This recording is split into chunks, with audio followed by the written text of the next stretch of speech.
Guys, what's going on? Arkansas Razorback fans, SEC fans, college football fans everywhere. Sorry if I sound or look like crap. I am fighting an illness, and I feel like I've been hit by a bus. I got a little bit of a nap in today, a little bit of one, and I woke up like I got to get this video done, and I felt good. Been drinking plenty of water, staying hydrated. But man, I feel like crap. And that LSU game didn't help things at all. The Arkansas LSU game. So we're going to get into that. I'm going to try and bring it with everything that I have on this video, but forgive me if it sucks. So, Picture On Network, Tyzilla83 here. Thank you so much for stopping by and checking out the video. Oh, man, old Ed Orgeron. Ed Orgeron. I love making fun of that guy.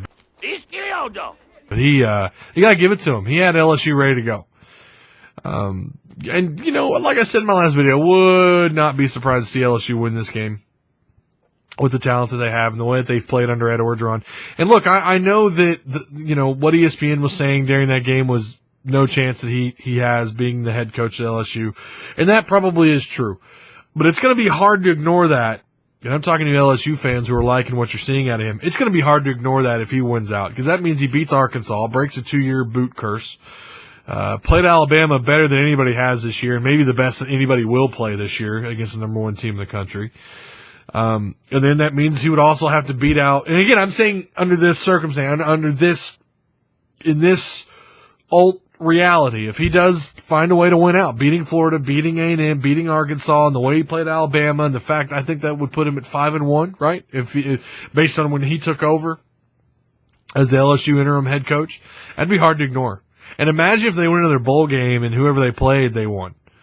And you would assume with that record, what would that put him at? 10-2 if he wins out, right? Is that 10-2? Or do they have a third? Regardless, that put him in a pretty big bowl if you win 10 games in the SEC. And if he were to win that game, that'd mean a lot to the SEC fans. And I think the athletic director would probably lose some sleep over that. It would honestly be a worst case scenario. And I think for LSU's AD, what needs to happen is this guy needs to lose some games. You've got to remember his record as a head coach is not very good. At Ole Miss, he was not good. And he wasn't there for very long. So, but we've seen what he could do as an interim head coach. Maybe they should hire him on for another year as an interim head coach. I knew that this was a good idea. Immediately LSU fans are like, next button. But anyways, this game was terrible. Arkansas, I think anymore you just flip a coin, and that's the team that's going to show up. Heads, they're going to play lights out. Tails, they're going to look like a Sun Belt team that can't win the Sun Belt. That's what they are, heads and tails. They're two different teams that show up week after week. It's unbelievable. You didn't think year 4 under Brett Bielema that this would be happening, and it is. I'm not going to go into specific stats this week simply because I just haven't had the time to really break it down. Like I said, I've been fighting this illness. Well, we will talk about LSU 547 total yards of offense, Arkansas at 291.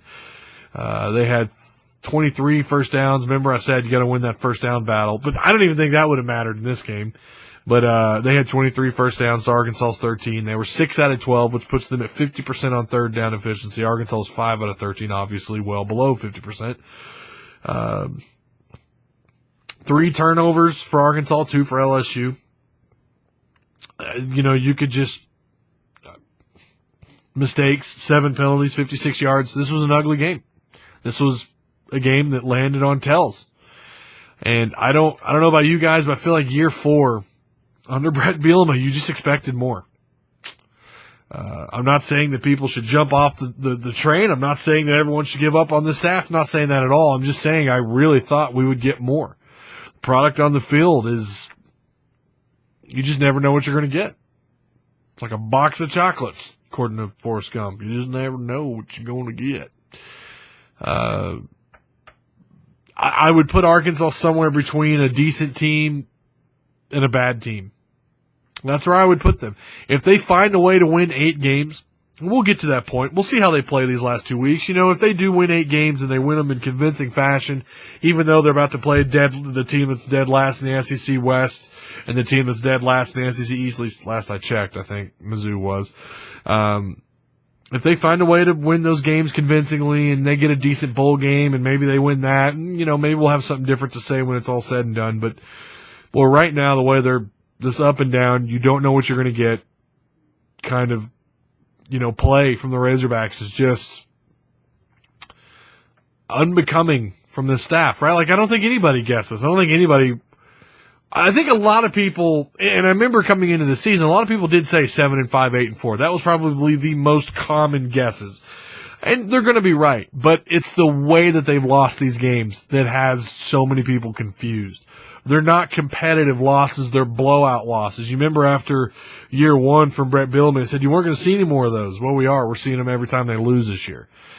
And right now they have 4 losses. Remember, they got to play Mississippi State next week, a team that Brett Bielema has yet to beat. And by the way, they got a pretty good quarterback, a guy that's approaching 2,000 yards passing and approaching 1,000 yards rushing and has 20-plus total touchdowns.